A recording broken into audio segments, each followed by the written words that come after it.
One of the topics that I am super passionate about teaching you guys is emotional abuse, because this is something that we're just not taught growing up. And oftentimes, even if we do understand that, okay, this is manipulation, this is being passive aggressive, this is a silent treatment, the struggle that most people have is, how do I handle that situation? What do I do when someone actually gives me the silent treatment? How do I handle myself, not just necessarily identifying emotionally abusive tactics, although that could very well be the case, that maybe you don't know what gaslighting actually looks like in a relationship. So in this video, I want to give you the red flags of emotional abuse. When you are meeting someone new, it is one of the healthiest things you can do for yourself to be on guard. Now, I do not mean putting walls up and then being unhealthy in that way. I just mean being on guard to being observant to who someone is. The beginning phases of any relationship is really just about self-discovery. It's about you learning who this person is. And if you're wounded, then unfortunately you're not going to always be able to see who a person really is. You're not going to be able to see those red flags because you don't want to see them, because you're wounded, because you're trying to fill that void. The first thing is going to be constant criticism. An emotionally abusive person will oftentimes criticize a lot. The goal of this is to really just make the victim feel inadequate. It really triggers their self-worth and makes them just not feel good enough.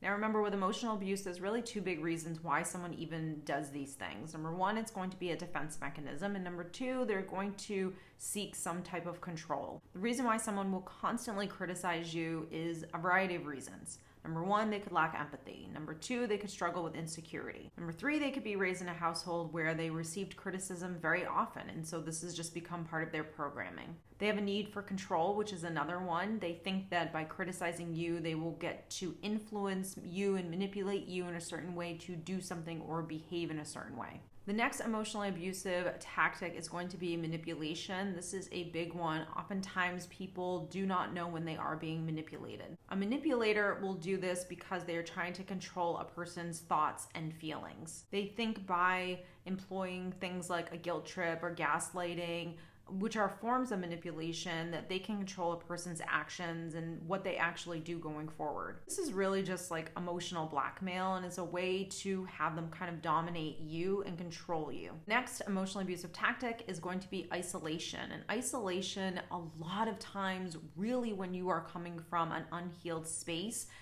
feels like love. Feels like this person cares about me. This is where a person wants to take you away from family, friends, an environment that you are comfortable in, because those are your sources of strength. They do this a lot of times because they see that these are sources of strength for you, and they don't want you to have that accessible. If you have those things accessible, then they won't be able to control you. Verbal abuse is a really big emotionally abusive tactic. Usually this isn't too much of a red flag because people can see when someone is yelling and screaming and insulting them. This is where someone is cutting you at your knees, they're belittling you, they're using offensive language, they're just talking in a very aggressive and nasty way. Usually this will happen because a person has been triggered. You either were not behaving or giving them or acting the way that they wanted you to, and so they're becoming enraged.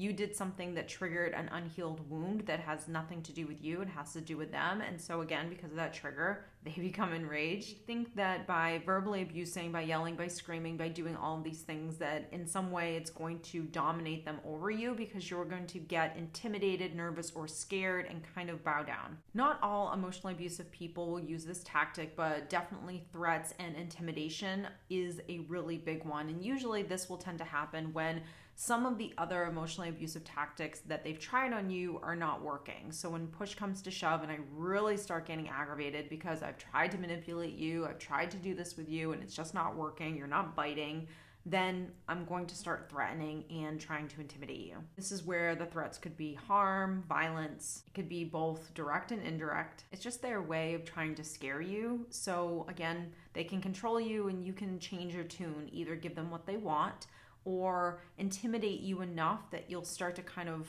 let that guard down a little bit so they can start to control you. Another emotionally abusive tactic is constantly blaming, when everything is your fault and this person is never taking responsibility for their own actions, not holding themselves accountable. This is actually a form of emotional abuse. It's a way to try to control you by them avoiding what they actually did. So this is where well, I only did this because you did this, and it makes you feel like you're the problem when you're not really the problem. It's just someone's not taking responsibility for their own part. Emotional withholding is a big one, and I don't think that most people realize that this actually happens as often as it does in toxic relationships. For example, let's just say you get into a disagreement with someone, they've given you the silent treatment, and now you're trying to make amends and you're trying to give them a hug, and they're just withholding.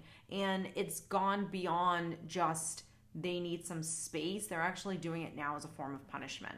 Withholding is not just about affection, it's also about things like emotional support. Really, the punishment is to leave you feeling unloved and neglected. Invalidating someone's feelings, I hate to say this, is a part of emotional abuse. And this is why sometimes it's not about a person being emotionally abusive, it's about understanding what types of tactics does a person do or use when they get triggered. And this goes for you too. When you get triggered, what do you tend to do? Do you tend to shut down? Do you tend to give a silent treatment because you just don't like confrontation? So what are the things that you're doing as well, not just always about everyone else around you, but invalidating someone's feelings is a sign of abuse. This is where we are dismissive and we're belittling someone for what it is that they feel, and we're making them even sometimes doubt their own feelings, which is where you start to sprinkle in a little bit of that gaslighting. There is such a thing as financial control, and unfortunately, this is under the same umbrella. This is where a person in the relationship will control the finances and make the other person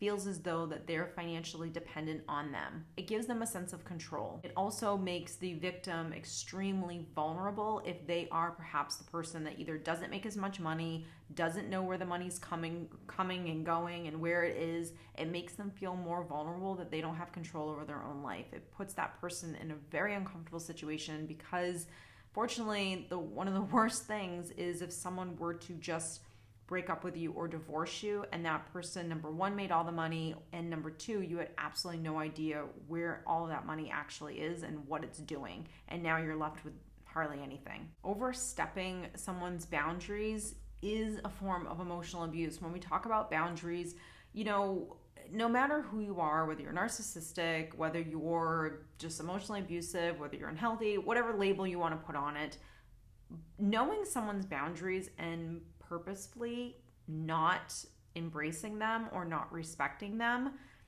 really means that, I don't want to say that you're abusive, but when you know something is right and wrong and you just don't care, you want to do whatever you want to do, sorry, but that definitely is under the heading of someone who is emotionally abusive. When you violate someone's personal space, when you violate someone's privacy, when you are pushing a conversation that someone just does not want to have, when you're pushing those boundaries, those emotional limits that someone has sometimes, you are being abusive. You are overstepping your boundaries. Love bombing, devaluation. We talk about this a lot in narcissistic abuse, and this is definitely a side effect and a tactic of emotional abuse because the highs and lows of a relationship are not normal. You're not supposed to be in this whirlwind and then all of a sudden now you're in World War III and one minute they love you, one minute they don't love you. This bipolarness in a relationship is not healthy and it's not stable. It's important to remember that emotional abuse can happen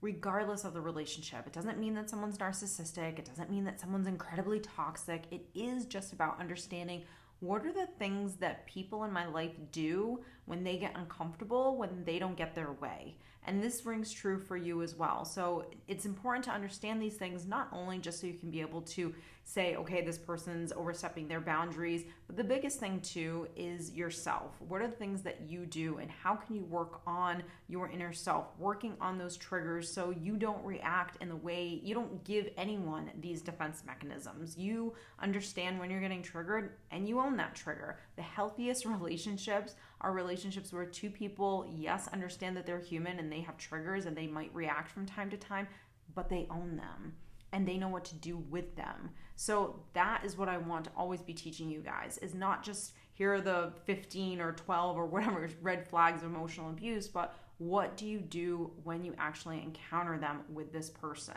Really learning how to verbally communicate with someone and not just calling someone out that, hey, you're being emotionally abusive because you're being passive aggressive. It's not really about that, but it is about being able to acknowledge a behavior, articulate that in a way that is not defensive, there's no emotional charge to it, and stating what your boundaries are regarding it. And unfortunately, when it comes to boundaries, it's not just like a one and done. It's not step 1, 2, and 3, because every person is different.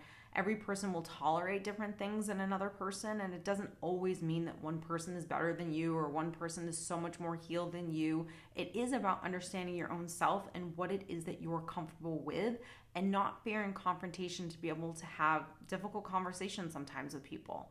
So I hope you guys have enjoyed this video. If you did, don't forget to give it a thumbs up, comment down below on any topics that you want to see from me in the future, and I will see you in my next video. Bye, guys.